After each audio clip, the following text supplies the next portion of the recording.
Hi, you're listening to Savor on the Jefferson Exchange. I'm your host, Will Smith. This is where we talk about food, and I like to keep things local. And in that vein, my guest today is Courtney Gavilanes, owner of Cuisine here in Ashland, correct? Yeah. Thanks for having me. So welcome. Thank you. You are a native, essentially. I am. Yeah. I'm from Ashland. I Grew know. up here. And Ashland High School. And from Ashland High School. Graduated. Yay. So what is sort of your background in food? I've just always loved food since I was a kid. Has always been something I wanted to do. When I was 5, I said I wanted to be a chef. And from there on, I just gravitated towards it and always wanted to read books and all of the things in high school. I got, really into it and went to a culinary school after I graduated high school and went from there. The thing I really enjoy about it is the fact that it's a topic that you never get to know all of it. There's always something more that you can kind of get interested in, and or a different culture. I know your mom's from Belize and your dad's from Here, from the States. here. Mm-hmm. How did that kind of involve your interest in cooking? Right. I bet a lot. Well, it did, yeah. I mean, regionally, the States has so many different cuisines just based on, different areas of our country here. But also being half Belizean, you learn about, all different kinds of cultures. And Belize specifically, you learn about different parts of the Belizean culture because there's Latino culture, there's Mayan, there's Caribbean culture. All of that has an impact on different cuisines and the way we eat food. And Right. And your mom and dad both cooks themselves? They've cooked for my family, yes. Right. Yeah. Well, I always think there's always some familial connection, I think, with people who are interested in food. Yeah. Food is really love. I mean, and so many of us, specifically Latinos, we show love through food. Sure. And many, many cultures are like that. If when somebody arrives at your home, the first thing you say is, "Did you eat?" And if they didn't, let me make you something. Right. I love that. My grandmother was that way. Yeah. So as far as your sort of introduction, you had that familial connection, but how did you go on to study? Well, after I graduated here at Ashland High School, I went to the Culinary Institute of America in Hyde Park, New York. Amazing. And I did 4 years there. I have an associate's degree in culinary arts and also a bachelor's degree in hospitality management. Super. And then after that, I moved to New York City and worked at the Museum of Modern Art as the operations manager for the restaurants inside of the museum. That is a huge job. I worked up my way there. I started as a reservationist as the restaurant. And even better. Yeah, little by little. Yeah, because that's a big operation there. Yeah, it was so fun. I was so lucky. I don't think I appreciated it as much as I should have now that I'm not there. But and so then how did you finish up your years in New York City and decide to move home? Well, I wanted to settle back home. Sure. The city's wonderful, and I loved being there. But we have that connection. Yeah, but it's a completely different way of life. Yep. And I'm a mountain girl. I need the mountains and the fresh air and the trees and the connection with the earth over here. Yeah, that's so great.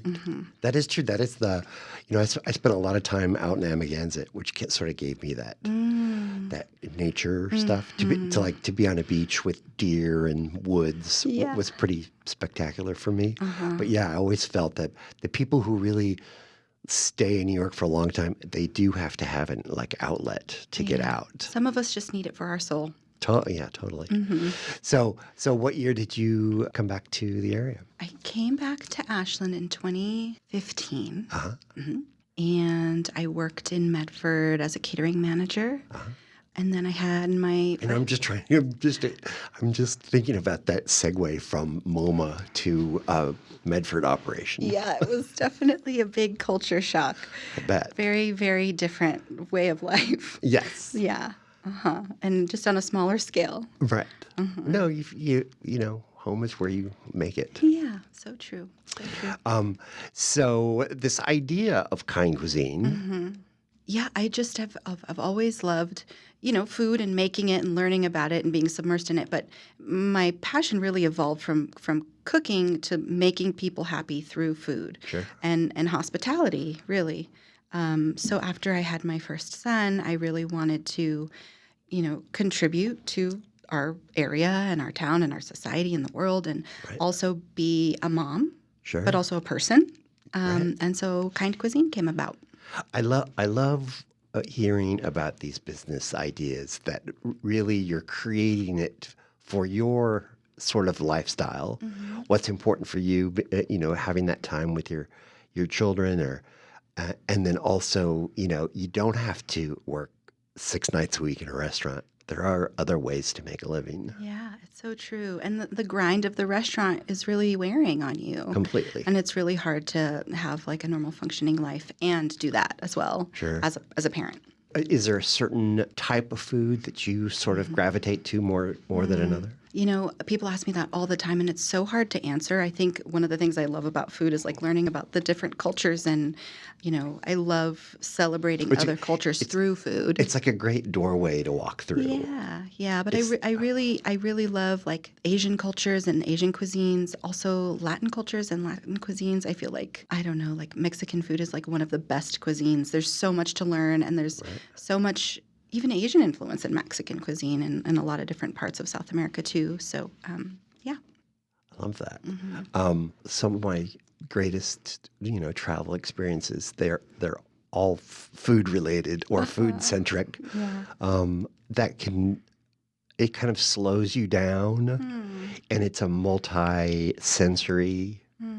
I love an unhurried meal, which I think in this country people aren't that familiar with. You want to turn the table, whereas in Europe and other places, they're in no hurry for you to leave. I'm not familiar with that. I only know people who like to sit and enjoy meals. Yeah, I love that. Yeah, I mean, I travel for the culture and the experiences, but more than that, for the cuisine, honestly. Like, I love learning about it, and I love experiencing it so much.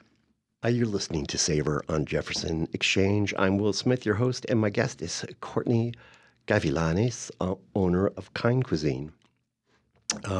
So let's get down to business now. Sure, yeah. So when did you start Kind Cuisine? Started in 2022. My second son had just turned 1, and I just knew that it was time. I knew that it was time to get going, and it's definitely scary to start a new business, especially something that's kind of it's not really done, or at least around here. And that was a scary year. Yeah, it was a really scary year. After the change of the world. Right. And I had been working at a local restaurant here, and I really saw how people really crave hospitality and really crave, they have the need to be taken care of. Sure. And I just love the idea of bringing hospitality to their homes through food. Yeah, I think it's a really wise thing.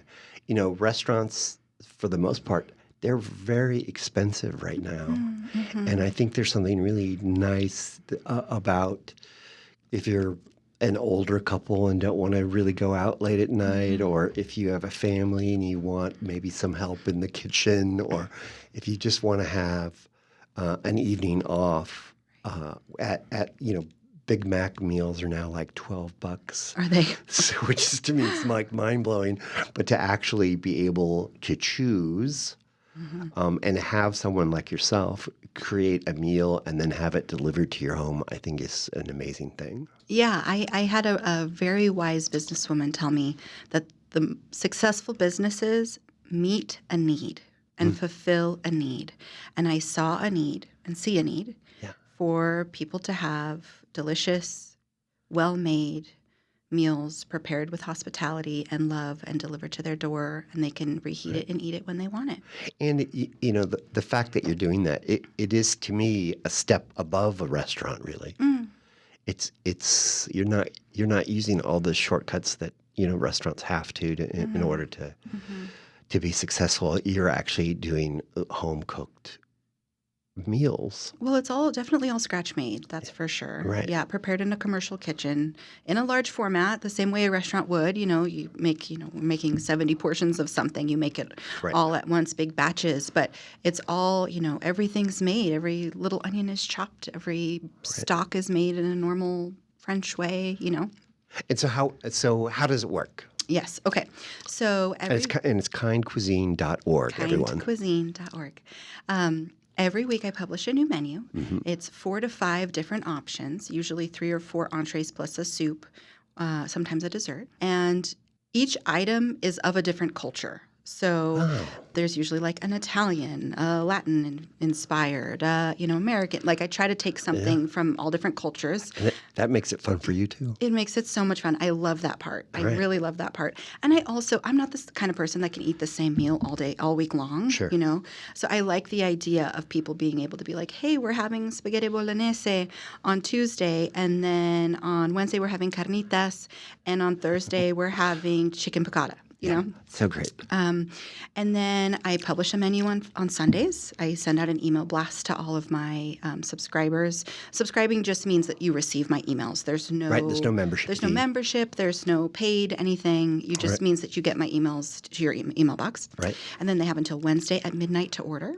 And when do they receive that? And then they receive it the following Monday. Okay. So I prepare it over the weekend, and it's delivered to their homes in Ashland and Talent on the following Monday. And during our big cold snap, I heard you were out there on the streets. Oh my goodness. Getting people their meals. Our delivery drivers were hiking up Morton. I bet. Hiking up people's driveways, carrying our delivery bags. Yeah. I mean, we do what we need to do to get people their food and things they purchased it. So we want to make sure they get what they need. So great. I just think it's a great idea. Thank you. And it sort of helps all these different people in these different categories. I would say that one of my biggest motivators is that this service helps people when and where they need it. There's weeks where, you have guests or life happens. Or maybe the menu isn't something you'd like that week. And then so don't order. But there are some weeks that you'd love to have a meal every night of the week, or you need something for lunch, or it's there for you when you need it. And I love that flexibility. Yeah.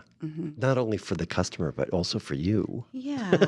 Yeah. Well, I mean, I like it for myself too, but taking care of people is so important to me. And meeting their needs is honestly like one of the biggest motivators of the business. And I like to think it's what has kept it successful, is meeting people where they are and fulfilling a need that they have. Oh, it's a beautiful thing. Yeah. So I urge everybody to get on your computers or your smartphones and look up www.kindcuisine.org.